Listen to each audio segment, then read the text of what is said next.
Hello students, welcome back to my channel. So अब हम आज जो हमारा चैप्टर 2 बच गया था वो कंटिन्यू करेंगे। स्टार्ट करते हैं क्लास 8 साइंस चैप्टर 2।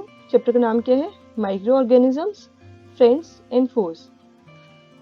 तो इस चैप्टर में हमने पढ़ लिया था कि माइक्रो ऑर्गेनिज्म क्या होता है, ठीक है, और उसके जो ग्रुप हैं, 5 मेजर ग्रुप हैं, वो पढ़ लिए थे। वो क्या थे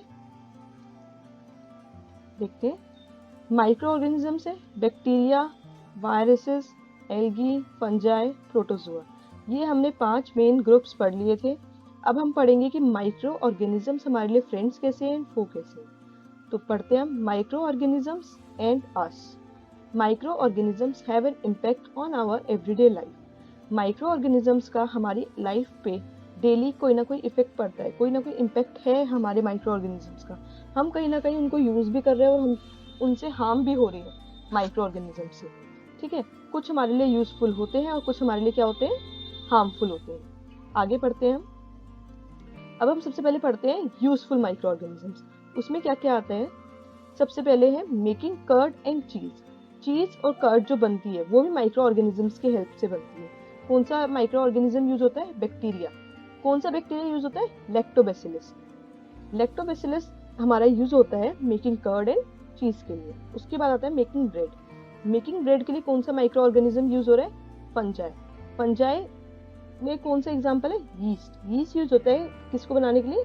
ब्रेड्स को बनाने के लिए। उसके बाद आता है हमारा production of alcohol and vinegar. Alcohol और विनेगर भी बनता है फंजाई से, यीस्ट से ही बनता है वो भी।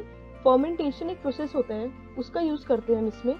जो हमारा यीस्ट होता है वो जल्दी से फर्मेंटेशन करवा देता है ताकि हमारा एल्कोहल, वाइन एंड विनेगर का प्रोडक्शन हो सके। उसके बाद आता है हमारा manufacture of medicine and vaccine.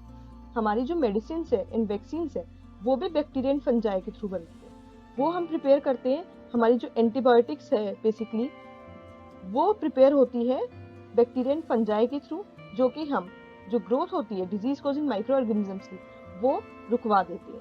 आगे है हमारा एग्रीकल्चरल यूज। एग्रीकल्चरल यूज में क्या है? हमारा बैक्टीरिया यूज होता है राइजोबियम नाम से। किस नाम से? Rhizobium. A bacterium rhizobium lives in the root nodules of the plants. जो हमारा राइजोबियम बैक्टीरिया है वो हमें रूट नोड्यूल्स में मिलता है प्लांट्स के। अगर हमारा प्लांट है तो उसके जो रूट की नोड्यूल्स होते हैं वहां पर हमें क्या मिलेगा? राइजोबियम बैक्टीरिया मिलेगा। वो क्या करता है बैक्टीरिया? जो हमारा एटमॉस्फेयर का नाइट्रोजन होता है उसको फिक्स कर लेता है, ठीक है, जो कि हमारी जो सॉइल की फर्टिलिटी होती है वो बढ़ाता है। आगे बढ़ते हैं। Plants can not growth without nitrogen. Plants जो होते हैं वो विदाउट नाइट्रोजन ग्रोथ नहीं कर सकते। Although nitrogen is present in huge amount in the air, plants can not use it directly. हमें पता है कि हमारी एयर के अंदर नाइट्रोजन का जो अमाउंट होता है वो बहुत ज्यादा होता है, बट प्लांट्स उसको डायरेक्टली यूज नहीं कर सकते। प्लांट्स को कहीं ना कहीं उसके नाइट्रेट्स चाहिए होते हैं, ठीक है। उस नाइट्रेट को वो सॉइल से लेता है और वो जो प्रोसेस होता है एटमॉस्फेयर के नाइट्रोजन को नाइट्रोजिनस कंपाउंड्स लाइक नाइट्रेट्स में चेंज करने का, उसको हम बोलते हैं नाइट्रोजन फिक्सेशन। हमारा नाइट्रोजन फिक्सेशन क्या होता है? जो हमारा एटमॉस्फेरिक नाइट्रोजन होता है उसको जब हम कन्वर्ट करते हैं नाइट्रोजिनस कंपाउंड में राइजोबियम की हेल्प से, उसको हम बोलते हैं नाइट्रोजन फिक्सेशन। आगे बढ़ते हैं। Soil is continuously being supplied with nitrates molecules through the nitrogen cycle। जो हमारी सॉइल है वो कंटिन्यूसली सप्लाई देती है नाइट्रेट्स का। कैसे देती है वो हम नाइट्रोजन साइकिल में पढ़ेंगे। बच्चों ये हमारी नाइट्रोजन साइकिल है, एनसीईआरटी में सबसे सिंपल यही साइकिल दी हुई है, इसमें कुछ भी नहीं है। हमारा जो सबसे पहले देखो एटमॉस्फेरिक नाइट्रोजन होता है, उसमें क्या होता है हमारा, मैंने अभी भी बताया कि राइजोबियम बैक्टीरिया हम यूज करते हैं जो कि रूट नोड्यूल्स में मिलता है। उसकी हेल्प से हमारा जो एटमॉस्फेरिक नाइट्रोजन होता है वो किस में कन्वर्ट हो जाता है? नाइट्रोजिनस कंपाउंड में। किस में कन्वर्ट होता है? नाइट्रोजिनस कंपाउंड में। इस प्रोसेस का अभी पीछे पढ़ा हमने, नाइट्रिफिकेशन बोलते हैं। उसके बाद ये जो हमारा नाइट्रोजिनस कंपाउंड होता है वो कंपाउंड सॉइल में मिक्स हो जाता है, ठीक है। जिसके बाद जो हमारे प्लांट्स है वो उसको ले लेते हैं। नाइट्रोजनस कंपाउंड तो चाहिए प्लांट्स को, उसने प्लांट्स में ले लिया। प्लांट्स को एनिमल्स खाएंगे। प्लांट्स एनिमल्स खाते हैं, ह्यूमन बींग्स खाते हैं। प्लांट्स एनिमल ने खाया, ह्यूमन बींग ने खाया, उसके बाद क्या किया? उसको एक्सक्रीट कर दिया, उसको निकाल दिया खाए हुए को। फिर वो जो जाएगा वो सॉइल के अंदर ही जाएगा, या फिर एनिमल्स जो होते हैं वो डेथ मर जाते हैं, उनकी डेथ हो जाती है। तो वापस वो कहाँ जाता है, सॉइल में जाता है। तो फिर वो जो सॉइल में गया वो क्या कर लेते हैं, प्लांट्स ले लेते हैं। ये एक छोटी साइकिल है। अब आगे क्या है, अगर जो कंपाउंड होता है नाइट्रोजन का, उसके बाद अगर वो हमारा कंपाउंड वापस से उसमें गैस में चेंज हो जाए, नाइट्रोजन की गैस में, ठीक है, उसको हम बोलते हैं डीनाइट्रिफिकेशन, वो प्रोसेस होता है। और उसके बाद हमारा जो गैसियस फॉर्म में जब चेंज हो गया तो वो क्या बन गया, हमारा एटमॉस्फेरिक नाइट्रोजन बन गया। तो ये हमारा एक प्रोसेस हो गया, ठीक है। उसके बाद क्या है, atmospheric nitrogen direct nitrogen compound में भी बनता है। वो किसकी वजह से बनता है, लाइटनिंग की वजह से। जब बिजली कड़कती है, लाइटनिंग होती है, तो उसमें भी क्या होता है, नाइट्रोजन का ब्रेकडाउन हो जाता है नाइट्रोजन के कंपाउंड में। फिर वो डायरेक्ट क्या बन जाता है, compounds of nitrogen in the soil, soil के अंदर जो कंपाउंड होते हैं नाइट्रोजन के। आई होप आप लोगों को ये साइकिल समझ में आई होगी। नहीं आई हो तो प्लीज आप कमेंट सेक्शन में फिर से बताएं, मैं खाली इस साइकिल के लिए भी एक वीडियो प्रिपेयर कर दूं। तो अब हम अपने फ्रेंड्स माइक्रो ऑर्गेनिज्म से तो मिल चुके, अब हम अपने दुश्मन माइक्रो ऑर्गेनिज्म से मिलेंगे। हमारे लिए जो हार्मफुल माइक्रो ऑर्गेनिजम्स है वो कौन कौन से हैं। ये तो हमारा मोड ऑफ ट्रांसमिशन हो गया, मतलब किस मोड से हमारे जो ये हमारे माइक्रो ऑर्गेनिजम्स है वो हम तक पहुंचते हैं। ये हमारे माइक्रो ऑर्गेनिजम्स हो गए जो हमें हार्म करते हैं, और ये वो वाली डिजीजेज हो गई जो हमें हो जाती है आफ्टर माइक्रो ऑर्गेनिजम्स हम तक पहुंच जाए, ठीक है।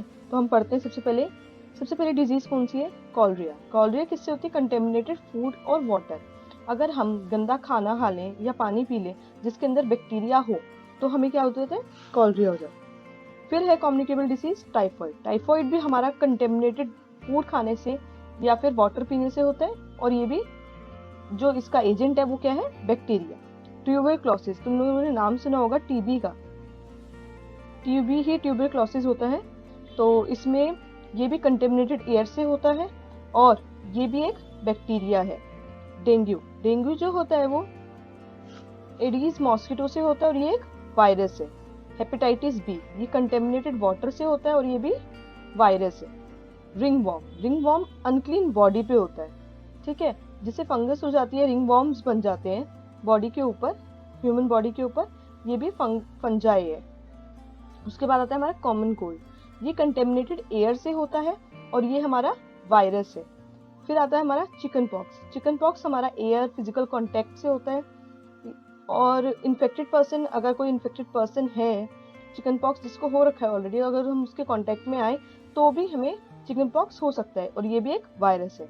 उसके बाद आता है मलेरिया कब होता है, जब हमारे फीमेल मॉस्किटो कट कर जाए, कौन सी मॉस्किटो हो, एनोफिल्स मॉस्किटो कट करे, ये क्या है, प्रोटोजोआ है। ये हमारे हार्मफुल माइक्रो ऑर्गेनिजम्स हैं। ये डिजीज सारी ह्यूमंस में होती है, ठीक है। अब हम बात करेंगे वो डिजीजेस जो प्लांट्स में होती है, कौन कौन सी है वो, सिट्रस कैंकर, ये बैक्टीरिया है, एयर के थ्रू होता है। रस्ट ऑफ वीट, ये फंजाई है, एयर एंड सीड के थ्रू होती है। बैक्टीरियल लीफ स्पॉट, ये बैक्टीरिया है और एयर के थ्रू होता है। उसके बाद है पाउडरी मिल्ड्यू, ये फंगस है एंड एयर और वाटर के थ्रू होती है। उसके बाद जो माइक्रो ऑर्गेनिजम्स होते हैं वो हमारे फूड को भी स्पॉइल कर देते हैं। अगर वो फूड हम खा लें तो हमें क्या हो जाती है, फूड पॉइजनिंग हो जाती है। जैसे कई बार हम क्या होता है, हम ध्यान नहीं देते, फूड पे फंगस लगी होती है या बैक्टीरिया होता है और हम वो खा लेते हैं, तो हमें क्या हो जाती है, फूड पॉइजनिंग हो जाती है।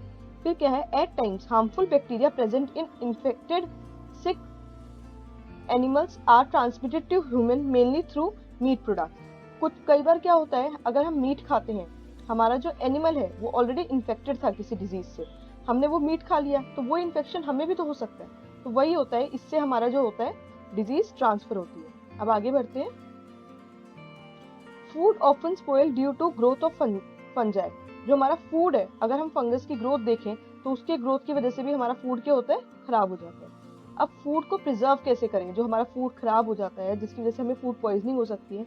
सबसे पहले ड्राई करके, कुछ फूड ऐसा है जिसको हम ड्राई करके रखें तो वो बहुत टाइम तक चल जाता है, उसको हम कोल्ड एंड ड्राई कंटेनर में रखें तो वो लॉन्ग लास्टिंग हो जाता है। फिर है रेफ्रिजरेशन। रेफ्रिजरेशन क्या होता है कि हम फूड को रेफ्रिजरेटर में रख देते हैं जिसकी वजह से वो कई टाइम तक इडेबल रहता है, हम खाने लायक रहते हैं। जैसे टमाटोज होते हैं, उसको हम रेफ्रिजरेटर में रखें तो वो क्या होता है, बहुत टाइम तक हम खा सकते हैं फ्रिज में रखे हुए। नेक्स्ट है हमारा बॉइलिंग। बॉइलिंग क्या होता है, माइक्रो ऑर्गेनिज्म किल हो जाते हैं जब हम उसको हाई टेम्परेचर में बॉईल करते हैं। तो लाइक मिल्क को जब हम बॉईल करते हैं तो जो हमारे माइक्रो ऑर्गेनिजम्स उसके अंदर होते हैं, या पानी को बॉईल करते हैं उसके अंदर माइक्रो ऑर्गेनिजम्स होते हैं, वो किल हो जाते हैं। उसके बाद आता है हमारा सॉल्ट एंड शुगर। सॉल्ट और शुगर में क्या है, microorganisms can not grow in higher salt और शुगर कंसेंट्रेशन। जब हमारे फूड के अंदर concentration of sugar and salt, मतलब सॉल्ट और शुगर की जो क्वांटिटी है वो ज्यादा होगी, कंसेंट्रेशन ज्यादा होगी, तो भी हमारे माइक्रो ऑर्गेनिज्म उसमें ग्रो नहीं कर पाएंगे।